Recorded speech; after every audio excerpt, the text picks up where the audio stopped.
नमस्कार साथियों, आज के इस वीडियो में आप सभी का स्वागत है। साथियों, आज हम देखेंगे गौतम बुद्ध के समय की एक सुंदर सी कहानी। तो चलिए शुरू करते हैं। एक दिन राजकुमार सिद्धार्थ अपने चचेरे भाई देवदत्त के साथ बाग घूमने के लिए निकल पड़े थे। सिद्धार्थ का स्वभाव कोमल हृदय का था, लेकिन देवदत्त झगड़ालू और कठोर स्वभाव का था। सिद्धार्थ के स्वभाव के कारण सभी उसकी बड़ाई करते थे, लेकिन देवदत्त की कोई नहीं करता था। इसी वजह से मन ही मन देवदत्त सिद्धार्थ से ईर्ष्या करते थे।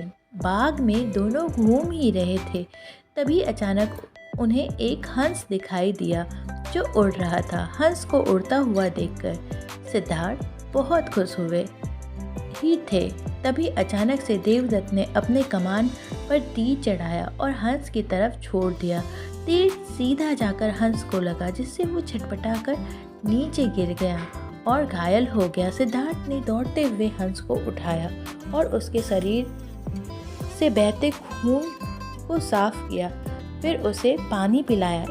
इतने में देवदत्त वहां आ जाता है और गुस्से से सिद्धार्थ की तरफ देखते हुए बोलता है, सुनो सिद्धार्थ, इसे मैंने तीर मारकर नीचे गिराया है। ये हंस मेरा है, इसे चुपचाप दे दो। सिद्धार्थ ने हंस की पीठ को सहलाते हुए कहा, नहीं, मैं इस हंस को तुम्हें नहीं दे सकता। तुम निर्दयी हो। इस बेचारे निर्दोष हंस पर तुमने तीर चलाया है। अगर मैं इसे आकर ना बचाता तो इस बेचारे की जान चली जाती। सिद्धार्थ की बातें सुनकर देवदत्त को अभी और ज़्यादा गुस्सा आ गया। कूदते हुए उन्होंने सिद्धार्थ से कहा, देखो सिद्धार्थ, ये हंस मेरा है, मैंने इसे नीचे गिराया है, इसे मुझे दे दो। अगर नहीं दोगे तो मैं राज दरबार में जाकर तुम्हारी शिकायत करूँगा। देवदत्त के इतने कहने के बाद भी सिद्धार्थ ने हंस नहीं दिया, जिसके बाद देवदत्त ने राजा सुधोधन के दरबार में जाकर सिद्धार्थ की शिकायत कर दी। सुधोधन ने देवदत्त की बात को ध्यानपूर्वक सुना और सिद्धार्थ को दरबार में आने का बुलावा भेजा।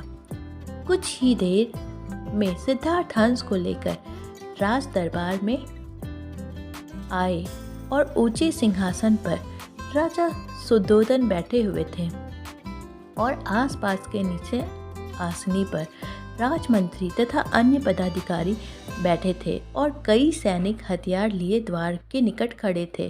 सुधोधन के प्रश्न करने पर देवदत्त सर झुकाए बोला, महाराज, इस समय जो हंस सिद्धार्थ के हाथ में है वो मेरा है। मैंने इसे तीर मारकर नीचे गिराया था।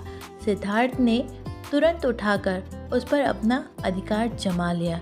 कृपया मुझे मेरा हंस इससे वापस दिलाइए। फिर राजा सुधोधन ने सिद्धार्थ की ओर देखा और बोलने की ओर संकेत किया। सिद्धार्थ ने सर झुकाकर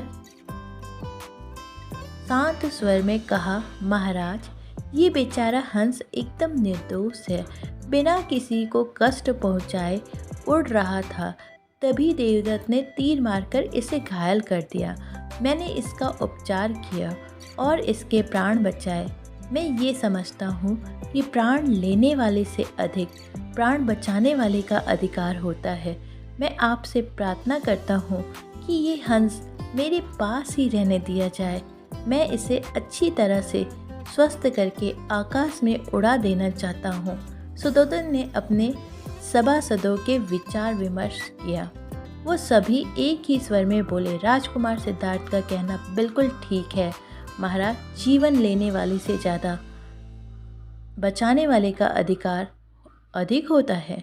अंततः हंस राजकुमार सिद्धार्थ के पास ही रहने देना चाहिए। राजा सुधोधन ने सभासदों की बात मान ली। साथियों, ये कहानी हमें सिखाती है कि कभी भी किसी बेजुबान पर अपने बल का प्रयोग नहीं करना चाहिए और प्राण पखेरु तो सबके लिए एक जैसे ही हैं। जो कष्ट पीड़ा इंसानों को होती है, वही कष्ट पीड़ा पंछियों को भी होती है, पहुंचाना चाहिए। आज के लिए बस इतना ही। फिर मिलते हैं अपने अगले वीडियो में। तब तक के लिए धन्यवाद।